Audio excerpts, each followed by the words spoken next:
जिस स्कूल में कभी बिजली नहीं जाती थी वहाँ अचानक बिजली चली गई, मोबाइल भी बंद हो गया। शाओमे एकदम चौंक गई। उसे पता नहीं था कि यह तो बस शुरुआत थी। बाहर अजीब आवाजें आ रही थी और एक नजर में देखा तो पूरे शहर की गाड़ियाँ बेकाबू होकर आपस में टकरा गए। सबसे डरावनी बात यह थी कि विमान भी बेकाबू होकर आसमान से गिरने लगे।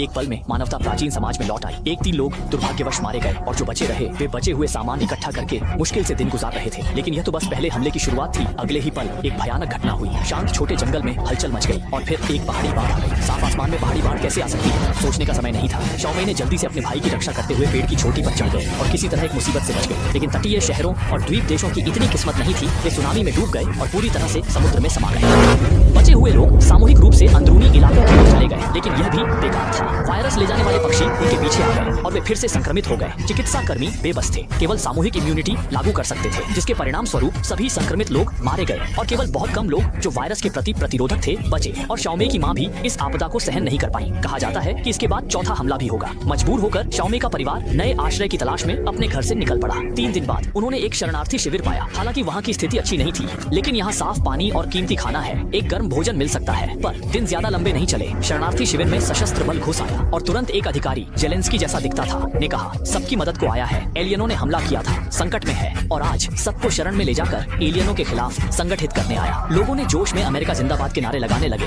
उन्हें नहीं पता था वे जल्दी कर रहे हैं। कुछ देर बाद सेना ने सबको मनाने लगे। 19वीं ईसा के सभी नाबालिगों को ले जाया गया, जबकि अन्य वयस्कों को एक साथ इकट्ठा किया गया। मुख्य बात नहीं है, असली मुद्दा सेना उन्हें ले जाने का इरादा नहीं रखती। समय बीतने के साथ लोग असहज होने लगे और सेना के इस व्यवहार को समझ नहीं पाए। लेफ्टिनेंट ने समझाया कि एलियनों का चौथा हमला वास्तव में शुरू चुका है। एलियंस उनके बीच परजीवी बनकर रह रहे हैं और उनमें से कुछ लोग एलियनों द्वारा नियंत्रित चुके हैं। इसलिए सभी को स्वास्थ्य जांच से गुजरना होगा। लेकिन नाबालिगों को स्वास्थ्य जांच की आवश्यकता क्यों नहीं? लेफ्टिनेंट ने कहा, बच्चों में परजीवी की पहचान करना बहुत आसान है, लेकिन वयस्कों के लिए यह मुश्किल था। उन्हें अलग थलग करके जांचा जाना था। लोगों ने यह सुना तो तुरंत हंगामा हुआ। क्या ये तो सीधा गिरफ्तारी में बदलने वाला नहीं है? कई लोगों ने स्वास्थ्य जांच से इनकार कर दिया। वे बच्चों के साथ रहना चाहते हैं, लेकिन सेना को भरोसा नहीं था। तो फिर यह स्वतंत्र देश कैसे हुआ? इसलिए दोनों पक्षों ने अपनी ताकत दिखाई और तनाव बढ़ गया। लेकिन उन्हें नहीं पता था कि एक छोटी सी गलती से एक अपरिवर्तनीय त्रासदी हो सकती है। शाओमे टॉयलेट से बाहर आई। शाओमे अचानक डर से पेशाब कर दी और जल्दी से छोटे जंगल में छिप गई। केवल सेना के वहाँ से हटने का इंतजार कर रही थी। तब वह शरण में लौटने की हिम्मत कर पाई। लेकिन दुर्भाग्य से सभी लोग मर चुके थे और उसके पिता भी उनमें शामिल थे। हालांकि सेना के पास गोली चलाने का कारण था, लेकिन निर्दोषों का इस तरह से हत्या करना स्पष्ट रूप से नियमित सेना का तरीका नहीं है। फिर सोचते सोचते कि उसका भाई अभी भी सेना के हाथ में है, उसने तुरंत एक हथियार उठाया और शरण में जाकर अपने भाई को बचाने का फैसला किया। लेकिन उसे नहीं पता था कि यह एक वापसी का रास्ता नहीं है। बस वह अभी ज्यादा दूर नहीं गया था कि अजीब घटनाएं लगातार होने लगी। उसके सामने ये लोग तो बहुत पहले ही मर चुके थे, लेकिन जमीन पर पड़े सिगरेट के टुकड़े क्यों अभी भी धुआं उड़ा रहे थे। वह एकदम चौंक गया।